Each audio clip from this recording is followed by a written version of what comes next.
Darkcast Network. The light shines brightest on our indie podcasts.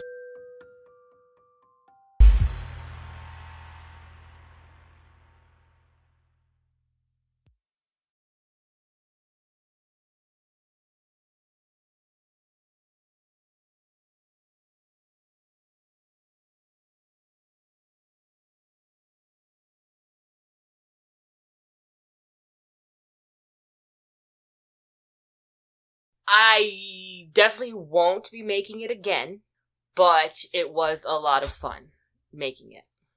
How long did it take? Like a month. Nah. And that's fun? It was... yes. So the fun part was definitely collecting the dandelion flowers. Because I got, Bren to get involved and we were picking flowers from Mom's yard and stuff. But I had to do it twice because I picked some and then I just put them in a jar, put them in a container and they went bad. Yeah. And then I had to peel the motherfuckers. So I was like, wait a minute. I didn't know I had to depetal all of these things. And then all the bugs that you have to take account of. You gotta drown those fuckers. It was a process. And it was very exciting. I feel like I'm attuned with nature. And, but I will not be making dandelion mead again. So I gave Brandy a taste of my dandelion mead that I made this spring, I guess, and she doesn't like it. It's a lot. It's it's a full-bodied blonde. That's, you know what it is? It's like the shit that you drink just to get a buzz. Yeah. You're not drinking moonshine. Well, sort of, yeah, but it's not as bad as moonshine. It doesn't burn your throat like moonshine. Yeah. But I can see why, Vikings and, them people were drinking it back then, because it's not, one of those things that tastes good. It don't taste good or anything. It taste good. It just gets the job done, I guess. Yeah. I mean, I don't know. I didn't drink enough of it to do that, but you would definitely have a headache because I drank it. I had filled up one of those cups that I gave you, and I just sat down and watched TV and drank it. And I was like, as it got warm, I was like, it's not good. And that's how they drank it, was warm. Yeah. Sissy, you want it cold? Fucking, you want a nipple with that? Get out of here. I'm like, how dare you talk to me like that, you son of a bitch. You son of a bitch. Anyway, hey y'all, how y'all doing? Welcome. Brandy, how you doing? What's going on? Not a lot. Summertime and the heat is here. The heat is here. Were you gonna sing that? No. The heat is on? No, I was not at all. Oh. Okay. That's, it's summertime. Blah. Pretty much. We need to make a plan to go to the beach. Yeah. Can we do that? We need to do... Do you want to go next Sunday? A beach trip. Next Sunday. What's next Sunday? Nothing. The 17th? Yeah, I guess. So. Okay. Let's do it. We'll make a plan. It's gonna happen. The beach is on. Okay, so that's how your weekend, your July is so far? Pretty much. I mean, nothing new, nothing fucking, what do you call it? Exciting. Just blah. I really, need to get my shit together, but other than that, nope. Get your shit together, Carol. What about you? So I just want to give a shout out to anybody who's listening who purchased dog biscuits from me this past couple weeks. I love that CBD Beauty's Biscuit energy. Huh. I need that energy every month. Okay. You know what I'm saying? On the real. Thank you so much. When you support a small business, it's truly felt, especially when that's your only income right now. For real. So, I truly appreciate it. If you guys are interested in some deliciously yummy, fresh-baked pumpkin dog treats, visit beautiesbiscuits.com. Use offer code LIES, and you will save, and I will send you something awesome. But, that's what I've been doing, girl. I've just been slanging dog biscuits. I told you I got that special request for some CBD peanut butter dog biscuits. Mm-hmm. And I still have like half a thing of dough. So I reached out to some of my customers. So I have an order to deliver tomorrow for my specialty dog biscuits. And it's just about hustling. Specialty dog biscuits. Are they, is that something you're gonna like add to the... I think I might add it to the roster. Or you can just like do, instead of making them, just like have it be a specialty item. So, it has a higher price point. I agree with you. This isn't the first time that someone's asked me about peanut butter and CBD. When this customer asked, she was buying the other one, so I was like, sure, whatever, I'll do what I need to do. Mm-hmm. I feel like I'm gonna do like Taco Bell. I have a read right now for Taco Bell. Let me just put a pin right now. Do not trick us into saying that the Mexican pizza is back. And then it's back, and then they don't even have the Mexican pizzas in stock. Like, they can't even, like, hello, it's been gone for so long, of course we're going to act a fool, and everybody wants a Mexican pizza. Every time, like, 4 out of the 5 times I went to Taco Bell for a Mexican pizza, they did not have it. 4 out of the 5. I got it one time. 4 out of the 5, no Mexican pizzas. Is it still on the menu? No. So then I rolled up there, I was like, hey, y'all got Mexican pizzas? And they're like, oh, no, it's gone. I'm like, what do you mean? What do you mean it's gone? They're like, oh, yeah, it's just back for a limited time. I was like, fuck you. Yeah. Like, why did you put all this marketing material and change your menus like y'all was going to keep the Mexican pizza? Let us know that it's like your fucking nacho fries and whatever else that you guys bring back seasonally. Yeah. Like, I'm so hot. And while it was there, they didn't even have it. And I was like, can I talk to the manager? Like, who is running the inventory? Like, what is the deal? They only send us a certain amount of stuff. Like, I don't care. I want a Mexican pizza. I will Karen all over y'all right now. And then the cashier, I was like, I know this is not your fault. It's not your fault. And I am sorry, but I'm mad. But you gonna catch the wrath anyway, bitch. Catch Karen. Catch these Karen hands. Verbally. That was it. I won it again. Kendall's like, we can make it. We can make it at home. And I was like, it's not the same thing. It isn't. It is not the same thing. If you guys are in agreement with me, join us on Patreon. Patreon.com/Book of Lies podcast. And hold up, wait a minute. We've got a new patron. Y'all, welcome Kerry to the stage. Kerry, hello. How are you? Kerry has been listening to all of our episodes. She has joined us on Patreon, and she is showing your ladies here some love. So we love you. You guys love on her. And thank you so much for your support and believing in us. And this episode is actually for you, sis. Yay. Oh, yes. So thank you again. And thank you to all of our other patrons. We love you guys so much. Thank you for your continued support. We hope you guys are well. And we're going to get back on a regular schedule. I'm sorry. I've been, crazy. So I'm trying to take my medication and stay on track. I'm trying to be medicated. But yes, Patreon. Meet us there if you can. We've got different tiers. $2, $5, $10. I'm Sunny Hepburn. And I'm Brandy Flakes. And this is Book of Lies. The podcast. It's Bolt, bitches. Yes, hello. If this is your first episode, welcome. Thank you for being here with us. If you aren't already, you can go ahead and follow us on Twitter at Book of Lies Pod, on Instagram and or Facebook at Book of Lies Podcast.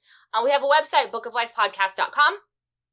If you have a dog, visit beautiesbiscuits.com and get your dog some yummy, delicious dog treats. Use offer code LIES, LIES, all lowercase or all uppercase. Not sure what it is, but it works. So use it, save, and I'll send you something special and your dog's something special. We're going to talk about some housewives real quick. Have you been watching Beverly Hills? The last one that I saw, the Diana and Sutton incident. Yes. Oh my gosh. Can we just talk about that? Let's just talk about that whole evening. She's like, you need a new villain? Here I am. I was like, okay. She was a bitch. She was like, oh, you're so sad. And I was like, who are you? You a 15-year-old snotty nose, like... She's crazy. Oh, because she was like, Okay. The text message that she sent about, I've been burning the candle at both ends. I had a miscarriage and I had 5 surgeries and I've been bleeding for months. And I'm on bed rest. Right. And Sutton's like, well, you're here. And so I get it. Diana's like, what, you want a doctor's note? But she didn't have to be a cunt. Yeah, she's definitely that. And then I thought it was funny when, I get it. Hey, whatever. But she's at Garcelle's party. And then she's like, oh, grab my purse. That's $250,000. You hear when she said it to her husband? No. She was like, it was on a table behind them. And she was like, oh, grab my bag. That's $250,000. And then the husband was like, oh, do you want me to put it in the car? And she was like, no, it's okay. Just grab it. She's like, you're at a freaking Hollywood party. There's cameras here. Nobody's going to fucking steal your, what's it called? Your obnoxious bag. It's a Birkin. The Birkin bag. Right? Like, bitch, if you spend $250,000 on purses, shit, the fuck? You could feed some people. Did you see that picture of her with a fucking carload of Birkins? Yeah, when the fire happened in, like, Malibu or something. That's her equity. I'm sure, like, when she needs money, she goes and flips a purse. Sells it on the real or to a friend or something like that. That's so obnoxious. Like, you need one Birkin. You don't need a carload of them. And you don't actually need a Birkin. So what the fuck? Like, seriously. Like she said, she's nouveau riche, right? I get it, but, it's obnoxious. Do something good. Maybe she donates to charities or whatever, but I'm just saying, like, start a fucking charity. Like, you know what I mean? I think she said she does a charity because remember there was that whole skerfuffle with Sutton and Lisa Rinna about a table at an event. There was a thing about Elton John's. Yeah. Diana runs that. Oh, she runs the event. Mm-hmm. Or she was the host of it or something, but she says she puts it on and she knew who paid. Okay. But who cares? I just thought Diana was being really bitchy. She was like, oh, I guess I can't be nice. I'm going freaking Bosnian on this bitch. Yeah. And it was really gross, but they were so drunk at the end of the night. Kyle was fucked up. She's like, every time I say I'm gonna do splits, I'm not gonna do it. I'm like, why does bitch always gotta open her legs at the fucking parties? Like, for real. We don't need to see all of that. Put it away. Like, goddamn. Get your beaver out the fucking air, bitch. Or how about at the end of the night when Erica wanted another drink and I guess the bartender cut her off because it was the end of the night. And she was like, just go get me a drink like you've been, like, shoveling to me all night. Like, go get me one of those other margaritas that you've been pretty much feeding to me all night. I want another one. Oh, my God. But I tweeted about it. I was like, I would have been passed out by this part of the night. And they're having, like, deep conversation on camera.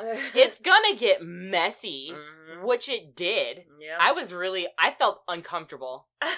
Yeah, it's like one of those things where you're like, God, you should really be embarrassed. I'm embarrassed for you. Yeah. I am embarrassed for you. Yeah, for sure. It was quite embarrassing. And it's like, y'all bitches is like well into your 40s. If not and 50s. If not, exactly. If not your 50s. But Diana was just, I don't know. And then she was saying how she felt that Sutton and Garcelle were insincere when she was talking about how her brother died on the boat. And I think what she wanted was for them to just keep talking about her brother and that situation rather than them talk about their experiences with, like, loss or death or something like that. Well, Sutton, when she, said that, Sutton was like, oh, that must be, that must feel really terrible. Mm-hmm. What else does she want to do? What else do you fucking want? Exactly. Like, do you want me to, like, give you a massage and, like, feed you? You want me to start crying? Like, I don't understand. I didn't know what she wanted either, but I think there's, like, a different, like, there's a perception thing or, like, I feel something. I feel like Diana's not, she's a fucking robot. She's a fucking robot. That's what it is. She's a robot. You fucking android. Oh, goodness gracious. Fucking robot. And let's talk about more drunk bitches. Are you watching Dubai? I watched the one episode about, I didn't really. You didn't really engage. I haven't gotten into it. So they get drunk and get messy too, and I'm just like, y'all should be embarrassed. Y'all should be embarrassed. You should be embarrassed. There's like 2 Carolines on the show, and one Caroline, one's black, one's white, what do they call her? The Caroline from England, right? Yeah, her. Yeah. She got crazy drunk and I just saw her taking shots, and then she was talking all kinds of big shit. Like her fiance was talking with some of the other girls, like, hey, I think you and Caroline will get along eventually. Like, I really like you. And like, they were just having a conversation, and Caroline's across the table, jelly belly, and was like, oh, well, you're turning into one of them. And she says to the girl. She said that to who? To two of the girls, and one of the girls like, this girl Lisa, she was like, what do you mean one of them? What does that mean? But she was like, well, I hope she's gonna suck your dick tonight, because I'm not. And then Lisa was like, oh, I'm not the one, bitch. Like, don't play with me. And then she like blacked it out. Like, oh, I didn't say that. What are you talking about? Like 10 minutes later came back and was like, I didn't say that. You're dumb. She was crazy. Bitches is crazy. If you get crazy, like you have amnesia when you're drunk and you're just a crazy person, there's obviously other things going on. I mean, I get it. She's planning a wedding and she's marrying someone that's 20 years younger than her. So she's a jelly belly. She's just, maybe insecure or something. But she was like, if I sucked your husband's dick, he would never go back to you. Right? Thank you. Because as Beth Dutton put it, I'd suck his dick like I lost my car keys in it. Who is that? Beth Dutton. Yellowstone. Oh, okay. I still haven't got into that. Yeah, she said there's 4 ways to get rich, and that one's the 4th way. Learn how to suck a dick like you lost your car keys in it.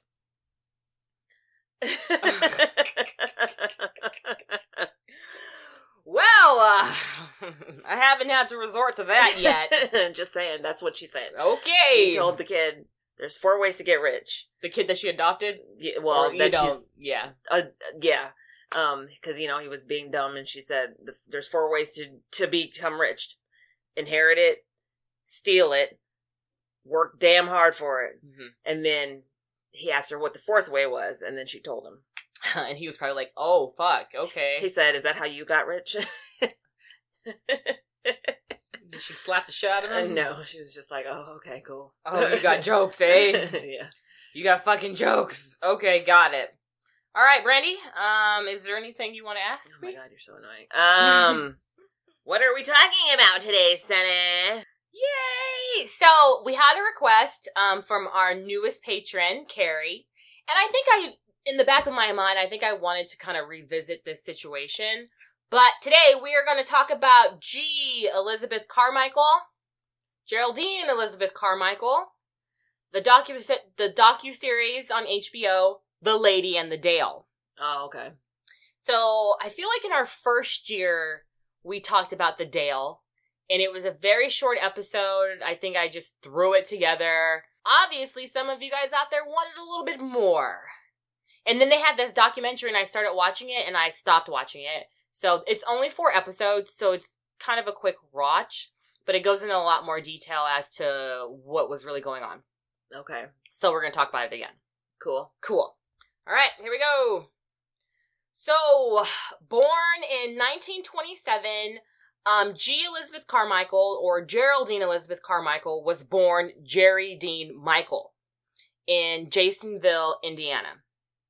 Claims to have been dirt poor and a dirt farmer and always had a thirst for more, wanted to be a millionaire at a young age. But people were like, this guy wasn't poor, they had a nice house, they were, he was well dressed, so what are you even talking about? What are you even talking about? When, people remember things differently than the actual truth. Oh, yeah. Well, I mean, you can dress nice and still be dirt fucking poor. That's true, baby. That's true. Especially if you know the right thrift stores to shop at. I'm gonna pop some tags. Exactly. So, after high school, he had a short stint as a boxer. Wasn't very good. And then enlisted into the military in 1946. A boxer. Yeah, okay. Maybe just to make some money. Slap me around, call me Susie. Give me some money. Okay? But this guy, he was always, he was very intelligent, but always was up to something. Get quick rich schemes. Get rich quick schemes. Yeah. What did I say? Get rich quick? You said get quick rich. Yeah, that. I want to get quick rich. Yeah, give me that quick rich. Give me that quick rich. When he enlisted into the military, he was deployed to Germany. In Germany, in 1948, he married a German girl by the name of Marga. They had 2 children together, but then he quickly abandoned them. Oh, God. And left. He went out for a pack of cigarettes and never came back. Never came back. He got sentenced for desertion and abandonment of family. Oh, that's a thing? That's the thing, especially in the military. Oh, yeah, okay. Especially in the military, yeah. So oh, what, desertion from the military, abandonment of family from, okay, yes. Got it. So he was sentenced to 1 to 3 years. He had a $1,000 fine to pay, and they freaking suspended the sentence, so he was released. Of course. After that, Jerry married a woman by the name of Juanita Haseman in 1954. They had 2 children. And he was a salesman. He was a great salesman. He's like charismatic, charming, attractive, 6'2", slim, white dude. You know what I mean? Okay. Can sell ice to a polar bear or whatever they say. And they moved 21 times. What? They were married for 3 years and they moved 21 times. That's 7 times a year. That's disgusting. I can't. I mean, I wish, but I don't. You wish what? That it's like, oh, I could just pack up my shit and dip out. They must not have had a lot of stuff. Not a lot of stuff. So, we'll get into that in a second. But, they had 2 kids. I'm about to start just getting rid of shit, because, frankly, I have too much. And I'm, like, looking at it, and I'm like, I don't need all of these possessions. No. I really want to have a garage sale, but I have the hard problem with organizing it and figuring out what to sell. And how to price it and all that stuff. Yeah, exactly. Everything's 25 cents. 25 cents. $1. I'm thinking like selling like my fancy dresses for like $5 a dress or something. Donate those. Donate my dresses? Donate those, yeah. Will they give me $5? No, but you'll have a good conscience. Okay, fine. I know you're not supposed to talk about when you do good deeds, but I just want to say, like, I feel like I will have a good conscience. Like, I was at Kaiser, and this old dude was like in front of me.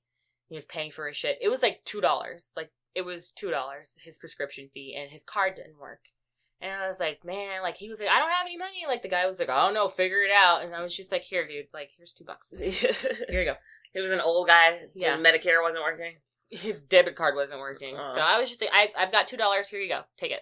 Yeah. And he was like, thank you so much. I was like, no problem, bro. I'm out. Anyway, so I can get $5 for a dress. I'm just saying.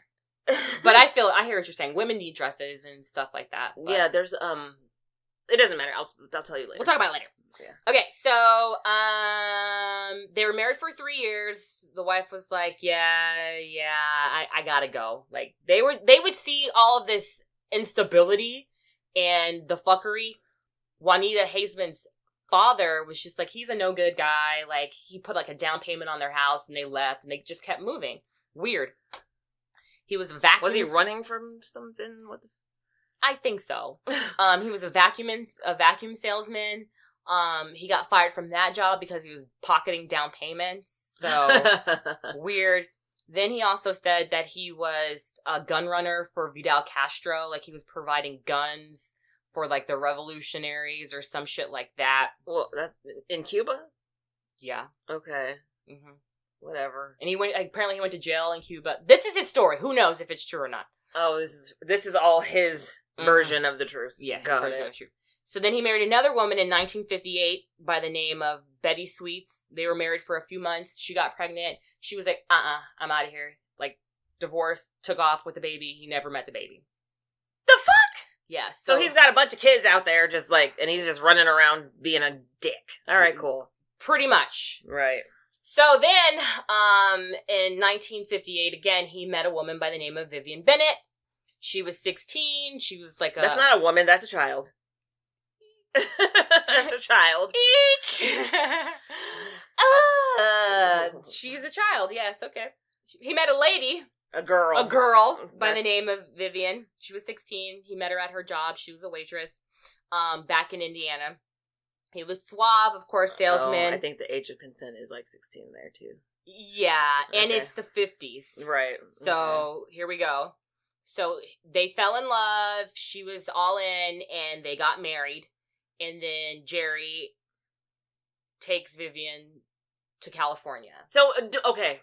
Did he actually divorce these other women, or was he just fucking piling on wives and not getting divorced? I think he was getting divorced. Okay. Except for the girl in Germany, obviously. But he did time for that, so who knows?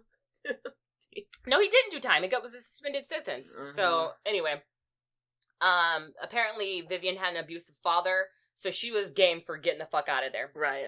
Of course. Any means necessary, fucking get the fuck out of there. Get me out of here. A year into the marriage, they start having children. So then when they got pregnant, they returned back to Indiana and lived next door next to Vivian's parents. Oh, that's nice. Right, that's pretty nice. Built-in babysitters. They have 5 children. Oh my god! What? Why are you so loud? Why is he doing this? Okay, go ahead. They have 5 children, and then they did like that. He stuck with those 5 kids. But they were always on the run. They were always moving. Like, shit would happen. He's like, let's go. We gotta go. Vamonos, pack it up, make moves. They eventually end up in LA, in California. And Jerry, in between all the wives and stuff, he ran a newspaper. And I guess he started this newspaper business up again in LA and decided to start printing money. Forgery. Counterfeiting. Yeah. And it was like, forgery was Jerry's jam, because back in the day, like, you could just easily take pictures of something, cut something, laminate it, and it's real, and they don't really do a background check. Jerry used to hang out with Vivian's younger brother, Richard. They would get in out of trouble. They would print checks and go to the banks, and they would just give them money. Yeah. And because the check processing system took like weeks. Like, yeah, you had to, they would just give you the money, and then the check would have to go to the other bank, and that might take fucking days. The postal system wasn't as fast as it is now. You could get away with a lot of shit back in the day, but now we are a sophisticated society. Can we talk? I don't want to talk about it. Never mind. I was gonna go Roe v. Wade on y'all, but I'll save that for another time. Oh god. But like, he would print out fake IDs saying like he was a fucking pilot, and this, that, and the other. So like, Jerry has a history of fucking lying, of deception. Yeah. And things of that nature. Being a liar. Yeah. So the counterfeiting, they printed off $5, $10, and $20 bills in 1961 and started spreading those around in town. Way to fuck up an economy. Yeah, right? And then while this is going on, the feds figure it out.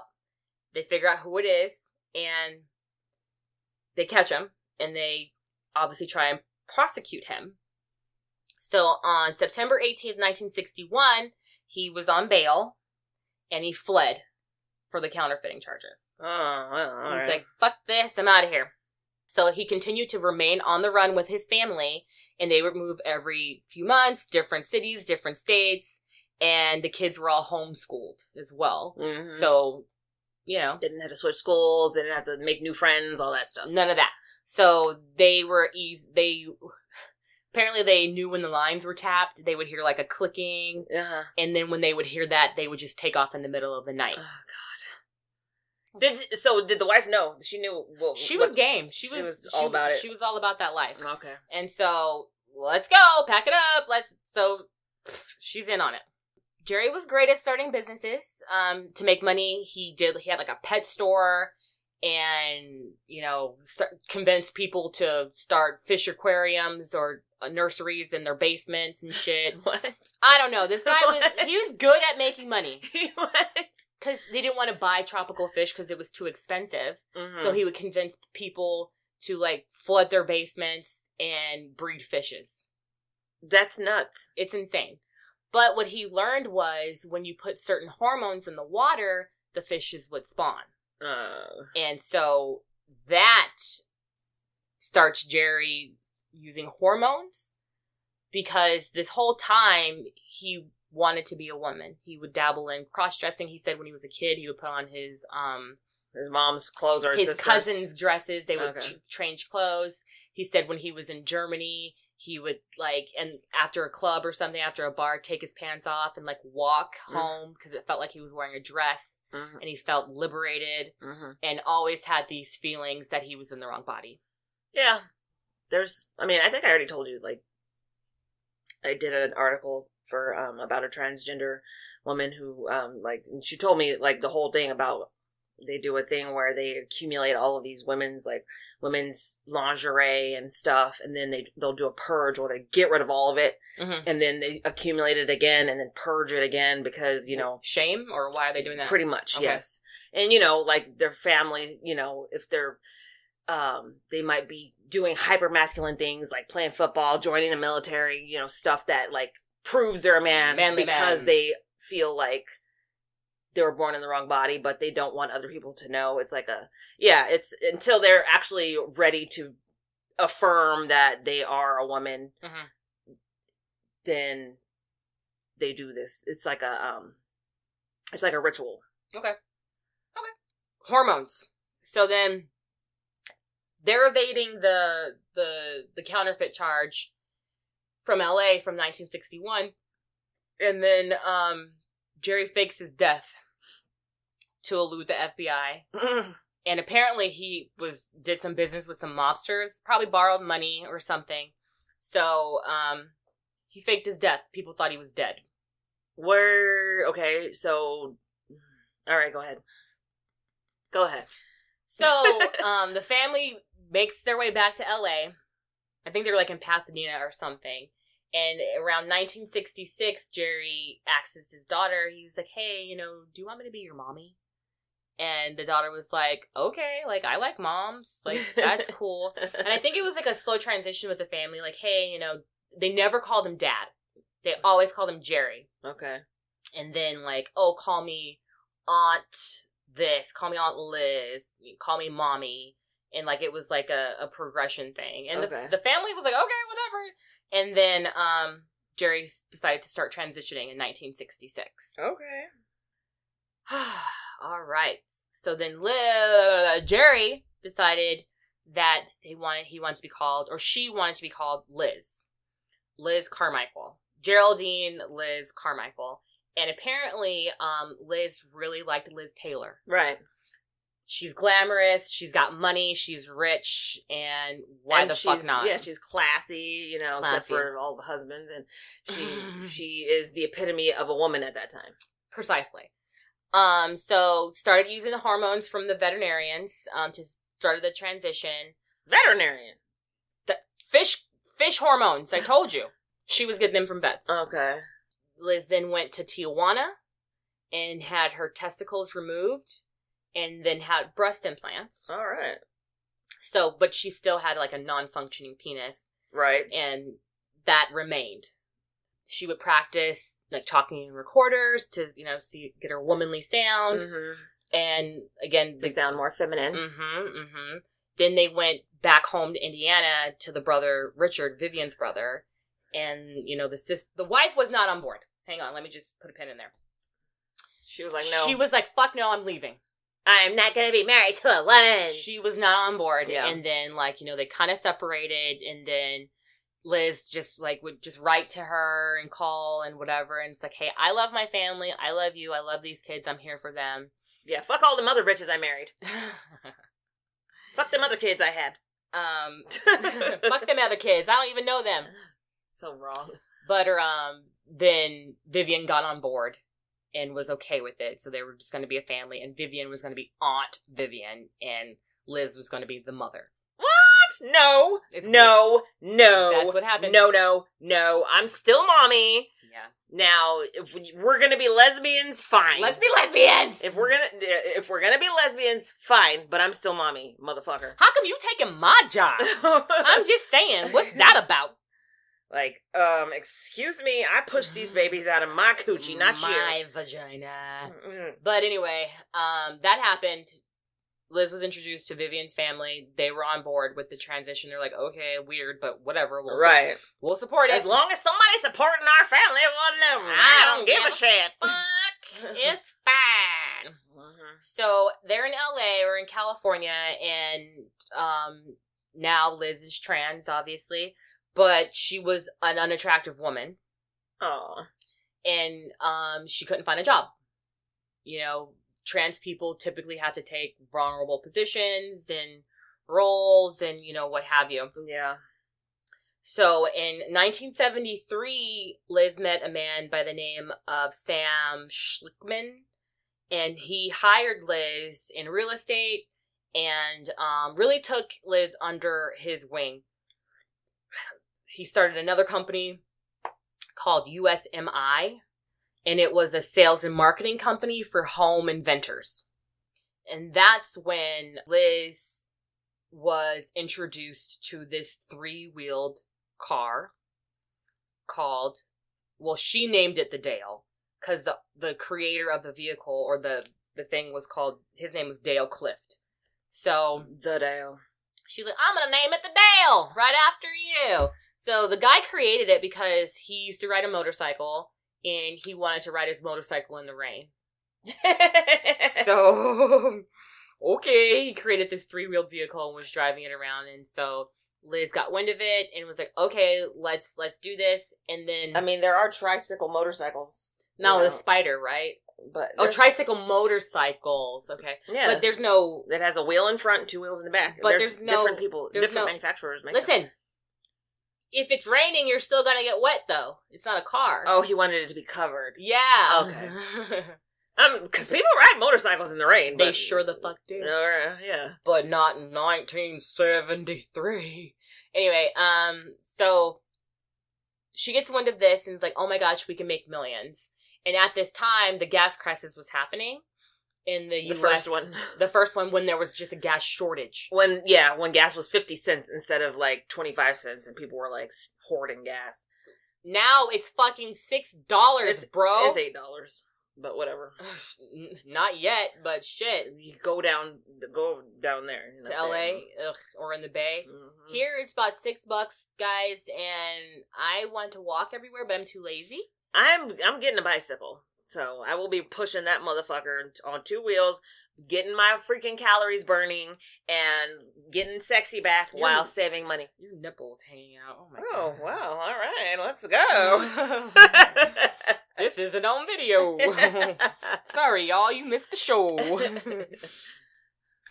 Nipples. Anyway. Nip slips. So she decides to start a company called 20th Century Motor Car Company.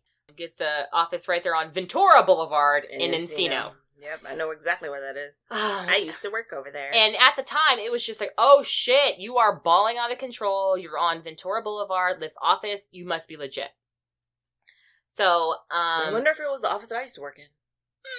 On Ventura and Havenhurst. Okay. I don't know where the cross street was, but I could definitely check it for you. So her goal is to sell the Dale. Is to, like, compete with the big 3, as she called them, Detroit, all the car makers, all the car manufacturers. Mm-hmm. And Liz wanted to be a billionaire. I do, too. Liz wanted to be famous. She wanted to be the bee's motherfucking knees. And wanted to make money. Money. It's a crime. Money. So at the time, the big 3 is what? GM, Ford, and Chrysler? Something like that. So she was always like, oh, they're sending spies. They're after me because I'm trying to take them down. Spies? Yeah. Oh. So around 1974, she had engineers working day and night on the Dale. You got me working day and night. But at this point, they only had a display vehicle. And the display vehicle was just in the showroom. And the display vehicle was just on boxes, like on bricks or blocks. Is that what it's called? Yeah. It wasn't a running vehicle. It was just a display. Right. So then she went into fundraising. She started selling options into the vehicle to pay for salaries and parts.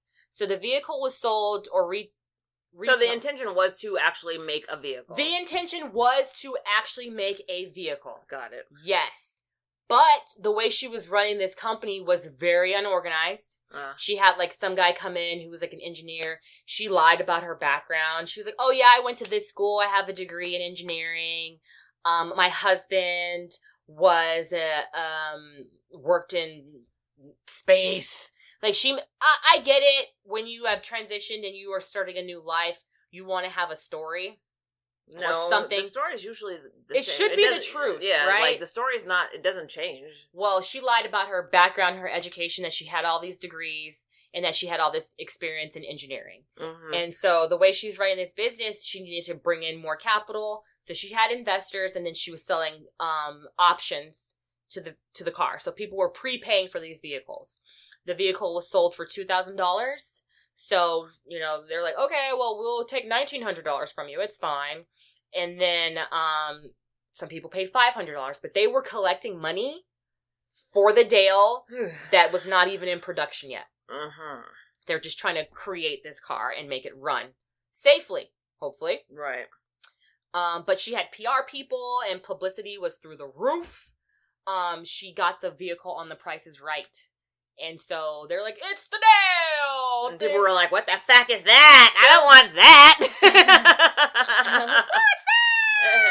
Like, I ain't never seen but no if they shit would've, like that. if they would have won, they wouldn't have been able to fulfill, my prize. Right. Nobody got the price anyway, and it was in the fucking 70s. Who cares? But they just sent out the display vehicle. Nice little yellow banana car. Yeah, but again, like, if I was on The Price is Right, and that was the option, I'd be like, I don't want that. Pass. Pass. I don't want that. Give me the money. Give me the cash. Give me the cash. So the vehicle's on The Price is Right. So that, struck some more publicity for the vehicle. She was like, oh yeah, the plastic on this Dale is 9 times harder than steel, which was not true.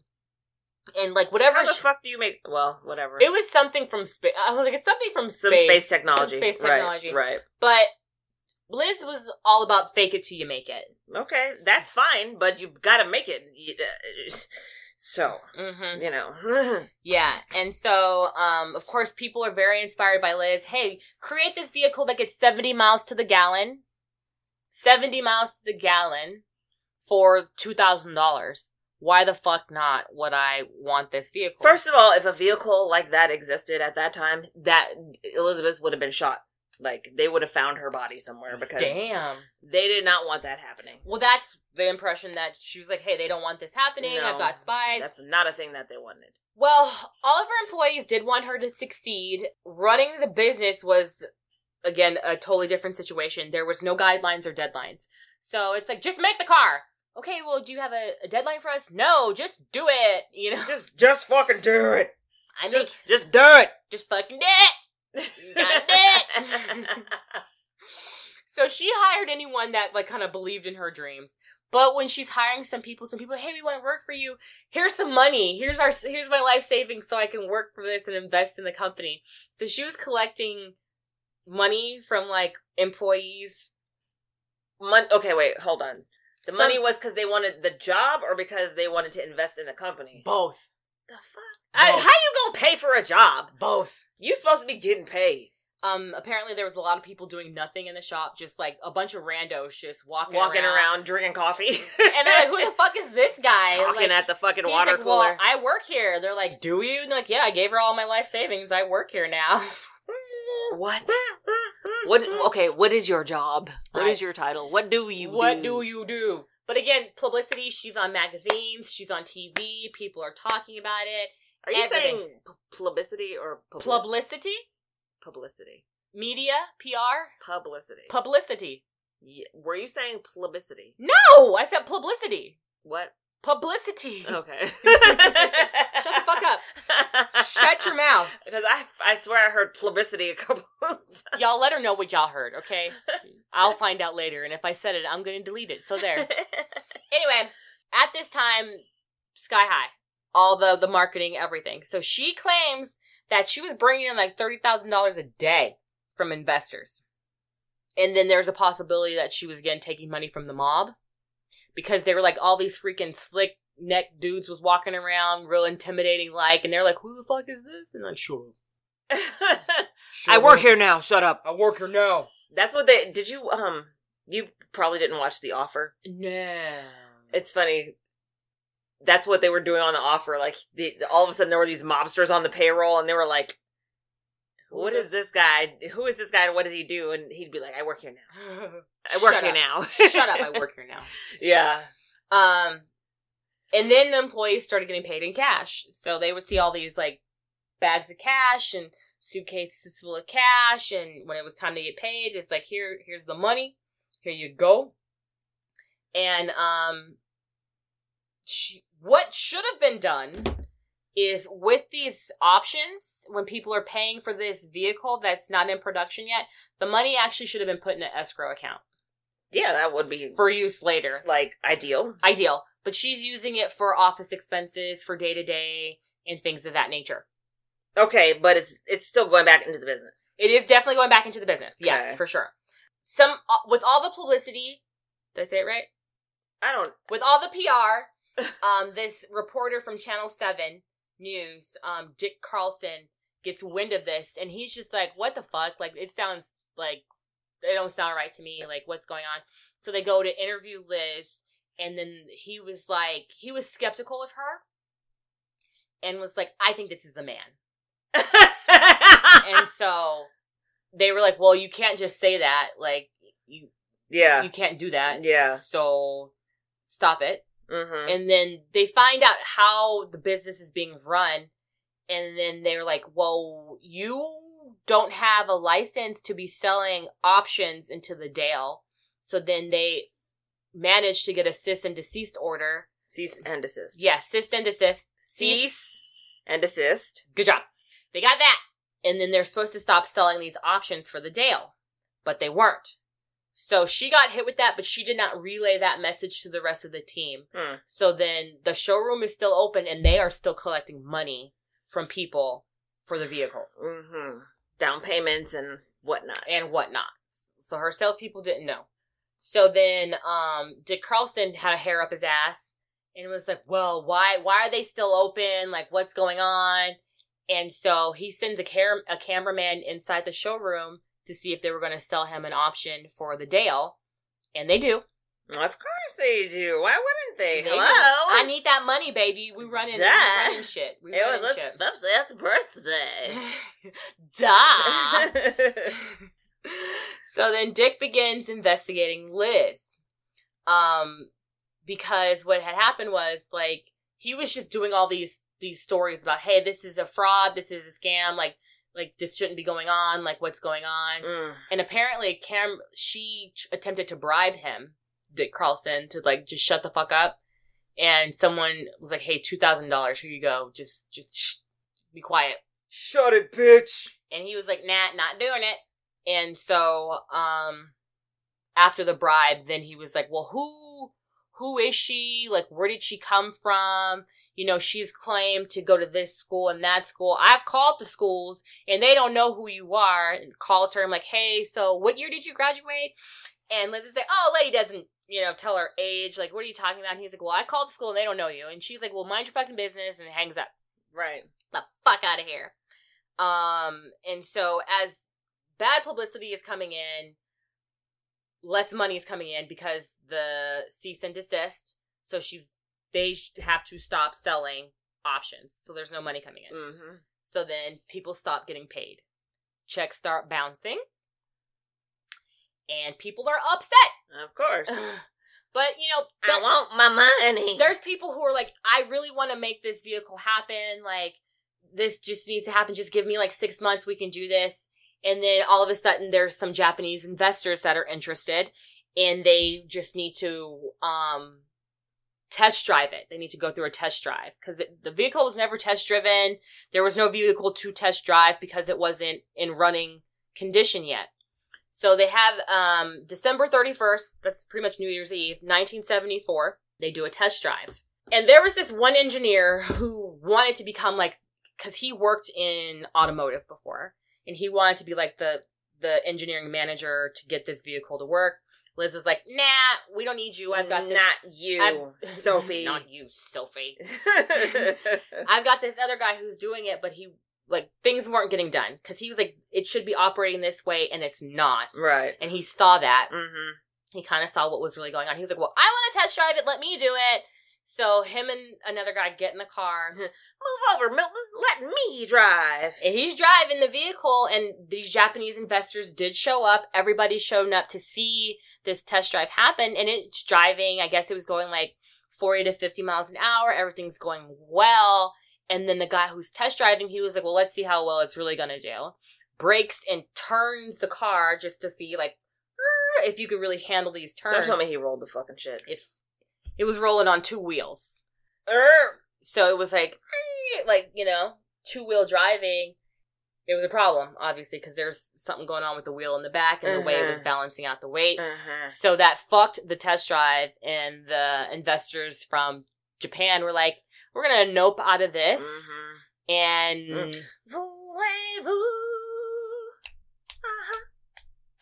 they left, and Liz was like, you fucking sabotaged me. How dare you? How dare you do this? And the guy was like, dude, like, it's not road ready. There's obviously issues, like, that need to be addressed. And I was just trying to make a point. Like, I'm just proving the fact that it's not ready. And sorry for you. Do a better job. Wow. Yeah, so he was like, no, I didn't do that. What are you fucking talking about? So, after the test drive happened, I don't know if it was this guy he talked to or another guy, Dick Carlson, the reporter who has a hair up his ass about Liz. He convinces this guy to get, Liz's fingerprints off of a cup or something. Dick takes the fingerprints, he takes it to LAPD and is like, hey, run these prints for me. It's in the 70s, so it took a while for them to get back. In January of 1975, Dallas, Texas was like, hey, why don't you move your headquarters to 20th Century Motor Car Company here, and you can build your vehicles here. No. And they're like, okay, we're out of here. Boop, we're leaving. In the transition, there was lots of investigators investigating the Dale and the company. And I guess there was someone there from the SEC who was poking around. And since Liz was handling a lot of money, of course, she had bodyguards. And apparently, like, her bodyguards were like, they got into an argument because they wanted to kill the investigator from the SEC. What? Yeah, and one bodyguard was like, dude, this is a horrible idea. The other guy was like, no, we gotta kill him. And then they got in a fight, and one of the bodyguards got murdered in the office. What? In Encino. There was a shooting, and he got killed. And it was because of that. And so that news sent everybody to Motor Car 20th Century's office, and they wanted to, I want my money back. Yeah. And they had shut the doors because she had left to Dallas. So everyone's like, what the fuck? I thought I was getting a car. What's going on? She's gone. She went to Dallas. Apparently an hour before the shooting happened, she was on a plane to Dallas. All right. Now, was it her idea? I don't know. Do I think it was her idea? Yes, I do. So, they arrive in Dallas. They're welcomed. The assistant DA of Dallas got wind of this story and went out to see the vehicle. And he was like, if Liz wasn't there and you saw this vehicle, you'd be like, what the fuck is this? Tonka truck bullshit out here, toy car bullshit. This ain't, And that's what he saw. And he was like, no, we're not buying it. This ain't it. You're not gonna con a bunch of these Texans. Right. They're proud people. Very proud. So they decided to file charges, for conspiracy to commit grand theft against the company. Whoa. Against, like, the main, officers of the company, Liz and Sam, salespeople, and things of that nature. Uh-huh. And she ran. She's a runner. Oh, yeah. Dallas gave chase, and, they got a... You're like, bring your ass back here, bitch! We're looking for you! We're gonna find you and hang you, bitch! Well, they searched their house, found the address for the brother-in-law in Indiana. They go to Indiana, and they're like, what's up? And he's like, well, I don't know what y'all want. And you're like, where is she? We know you know where she is. And at this time, the brother-in-law had a great job, 3 kids, and he wasn't trying to rock the boat. So then he spilled the tea. He was like, well, Liz used to be Jerry, and they're at this address in Miami. Good luck. I didn't say shit. But don't tell him I told you now. Don't tell him I told you now. And at this time, they get the fingerprints back. And then Dick Carlson goes on the news. And Dick Carlson, that name sounds really familiar. he's a dick. Literally. He's literally The name a dick. lives up to He's its literally reputation. a dick. He's literally a dick. Okay. And then he didn't tell, like, his producer or the management team that he had these fingerprints and knew who she truly was, and then just put it on the news. He was like, well, you know, Elizabeth Carmichael of blah, blah, blah, is actually 47-year-old Geraldine Michael, and, you know, he's a man dressing as a woman. Oh, God. You know? And so he was outed, obviously, on the news. And then, and so then in Miami, the police found them, kicked down the door, came in, guns drawn, all the kids were in the house. But what had happened was, what had happened was in Miami, one of the sons was like, hey, the mailman's back again. And then they're like, what? And then Liz was like, oh, hell no. Fuck that mailman. Ran out of the house because super suspicious. She runs out. Not 2 minutes later, the police kick down the door. Guns drawn, and, you know, pew, pew, we're gonna shoot you. You're dead. It was the FBI, apparently. They didn't find Liz. But then, like, a day later, Liz comes back to say bye to the kids, and then the police kick down the door, and then they're like, gotcha. Gotcha, bitch. And then they take Liz back to LA to face charges. Damn. While she was in Dallas, they did, you know, arrest her and put her in jail, put her in a men's prison. Uh-huh. She goes on trial, and I guess, like, before her trial happened, like, she got, like, attacked in jail. Like, she got beat up, and it happens a lot, apparently. Yeah. And so, before the trial actually went underway, she was like, I am, you know, this, I've been living as a woman as this long. You know, I've gone through all of this stuff. I just haven't had the final surgery. Uh-huh. You know, I'm trans. And she had to get approval to dress as a woman and present herself as a woman in court. Right. So, like, officially she won that argument. Mm-hmm. So then, she decided to go by trial by jury. All the other people that were on trial, Schlickman and the salesman and all these other people, they were just like, well, we'll just, you know, plead out and figure that shit out.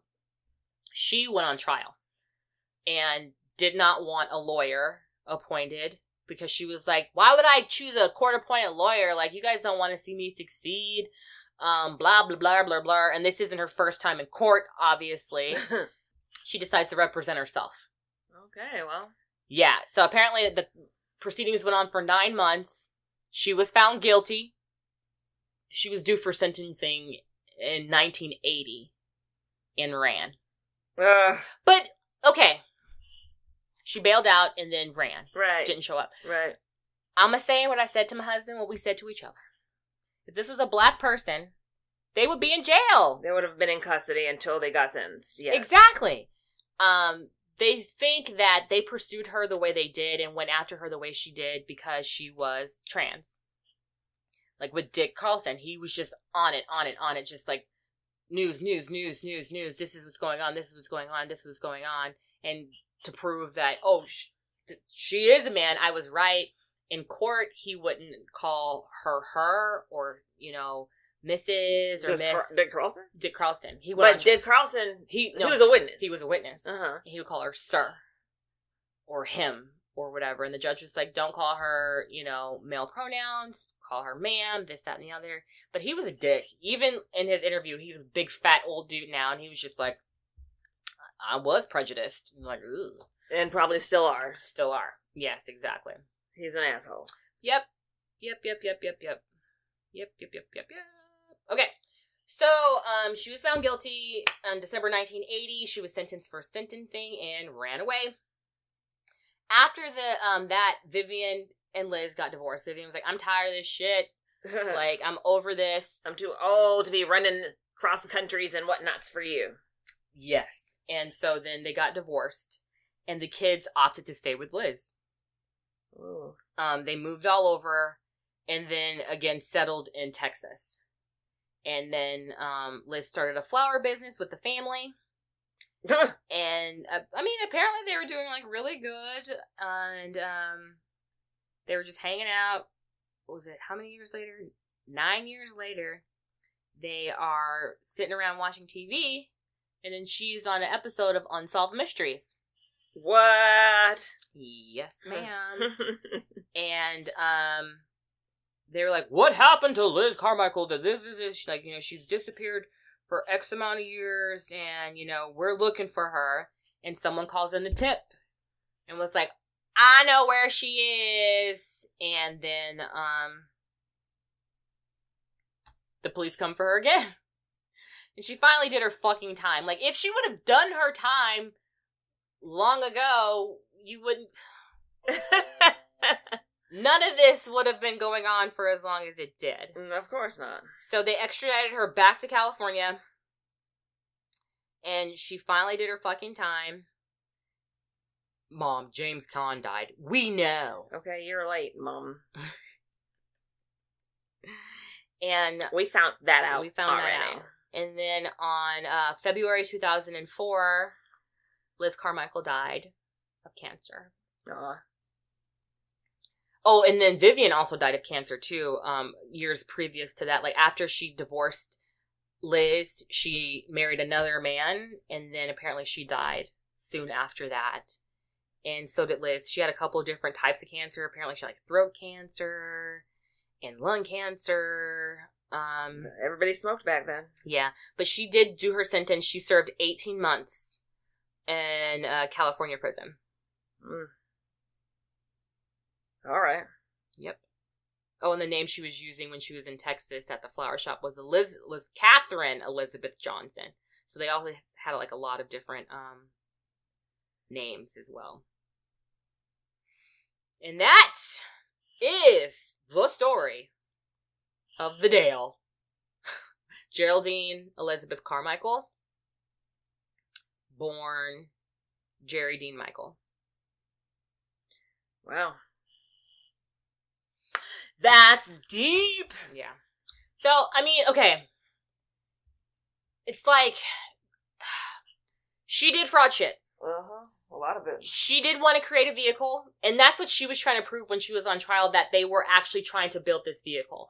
Because they were like, oh, you weren't going to do it, and you were just trying to get people's money. I'm like, no, I really was trying to build this vehicle, but she didn't know how to run a fucking business, obviously. And then all of the lies that she told during that time, and all of the fraud shit that she did previous. Like, you can't erase all that. But, again, she was a trailblazer in, like, the trans world because, what she did and what she accomplished. Right. Which I respect, but I don't respect the lies! Please don't lie. Please don't lie to me. I don't like it. All right. Brandy, have a thumbs up for the week? Or have you been watching anything new? Do you want to talk about Stranger Things? Oh, my God. I have not watched the second half of Stranger Things yet. It's one episode. Yeah. Keep looking like that. It's one episode. Don't. But it's 2.5 hours. When it ended, I was like, this is it? What the fuck? What the fuck? That's bullshit. But, okay, whatever. I'm gonna watch it on Saturday. Okay, I watched it last night.